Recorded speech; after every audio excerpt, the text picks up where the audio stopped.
This is what a really well-paced parkrun actually looks like. This week's parkrun progress report, we are looking at Liz Neill's Lower Hutt parkrun from the 11th of April. Let's have a look. Where is it? There it is. That's her there, finished in a time of 32:36. Now, Liz has got a fantastic amount of experience with 434 parkrun totals spread predominantly throughout New Zealand. Her regular parkrun is in Lower Hutt with 181 finishes there, but also regularly runs just up the road in Trentham and all round the country, including up in Auckland, down in Christchurch, Queenstown. There's a few others all around the place at different places. She has got a wealth of experience as well as 106 volunteer credits as well. So she is a massive contributor to the parkrun community. So let's have a look. Oh, yeah. Liz and I both ran the same Revolution parkrun. We don't know each other until she reached out a couple of days ago or yesterday to see if I could do a parkrun progress report on her most recent parkrun. And yeah, we've ran the same parkrun a few weeks ago. It's the only time she's run at Revolution, and it's the only time I've run at Revolution. And that day she said she ran with family and ran a 35:55. So let's have a look at her effort. She got Strava PRs and a whole lot of different legs of or segments all throughout the course. Zooming in, I didn't mean to zoom in on there, but anyway, let's get run. And actually a really good example of a controlled, consistent execution with a strong aerobic base. Very consistent pacing with a strong aerobic base. And she splits, the first split, 6:28, 6:31, 6:29, 6:37, and then the final 750 meters. I'm not sure, there might be a privacy setting and it's missing a little bit of the run, or it might just be that her watch on this given day recorded slightly less than the 5 kilometers it should have been. But the final 750 meters as recorded on Strava was at a 6:31 pace. Now that's impressively even. There's only 9 seconds between the fastest and the slowest kilometers. There's no major spikes or collapses, and that's the kind of pacing many runners are trying to achieve. Now, it's a little bit distorted in terms of the fluctuations.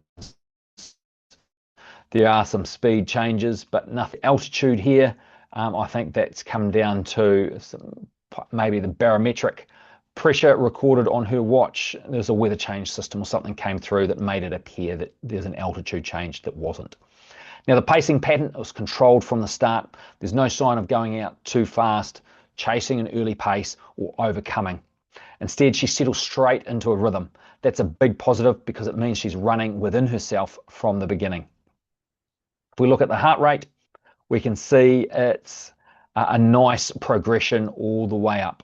And this is where the story really comes together. At the 1K mark, it was 1:48. At the 2K mark, you can see it drops down a little bit, down to 1:53. It was a little bit higher there, up to 1:60. 1:70 at the 3K mark, and then at the 4K mark, 1:77, and then at the end, 1:79. That's a clear upward trend, and it tells us that effort is building progressively. She's not overreaching early, and she's finishing at a much higher intensity. This is exactly what we want to see in a well-paced 5K. Controlled early and then committed late in the run. Now the 3rd kilometre, we can see it jumps up a little bit up to there. The jump from about 1:53 to 1:70 suggests this is where the run starts to feel real. This is likely the transition from comfortable, working, where she builds or begins to push into a higher effort zone. And importantly, she handles it well. No pacing collapse follows. The 4th kilometre, there's a small drop in pace, but it's controlled, 6:37. This is the slowest kilometre, but only slightly slower and still very much within range. This suggests fatigue starting to show, but still under control. It's not a breakdown, just a natural response to effort. The finish, steady rather than aggressive. The final 750 meters, pace is that 6:31 pace. Heart rate's rising to about 179 beats per minute. What stands out for me is she maintains her pace. She doesn't significantly accelerate. That tells me she finishes strong, but not all out. There may still be a little bit in reserve. Now the cadence, if we click that one on, it's generally stable with a slight drop. It's mostly within the range of 168 to 172, but it peaks around 176 to 180 with a slight drop right at the end here. This suggests good overall mechanics.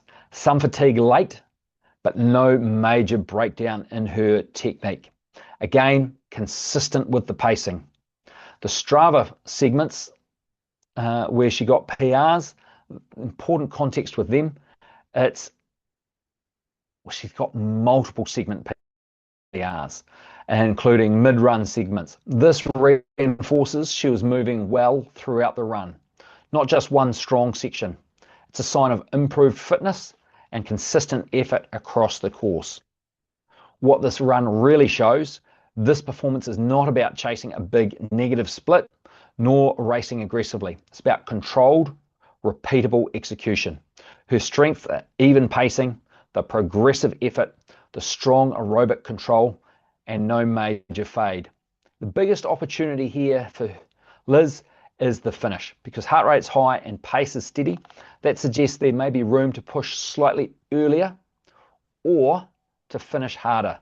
Even a small lift in the final kilometre could bring some noticeable time gains. The key takeaway, this is a well-paced aerobic 5K. That's what a well-paced aerobic 5K looks like.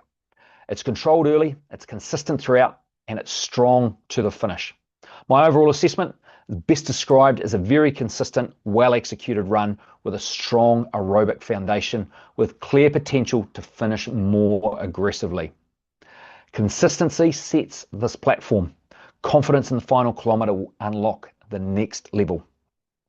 So that's what a really well-paced park run looks like. Controlled early, consistent throughout, and finishing strong. If you're about that 30-minute mark at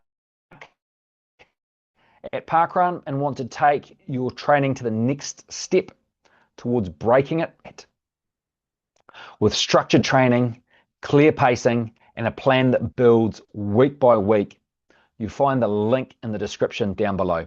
Ka kite anō, and I'll see you in the next video next week.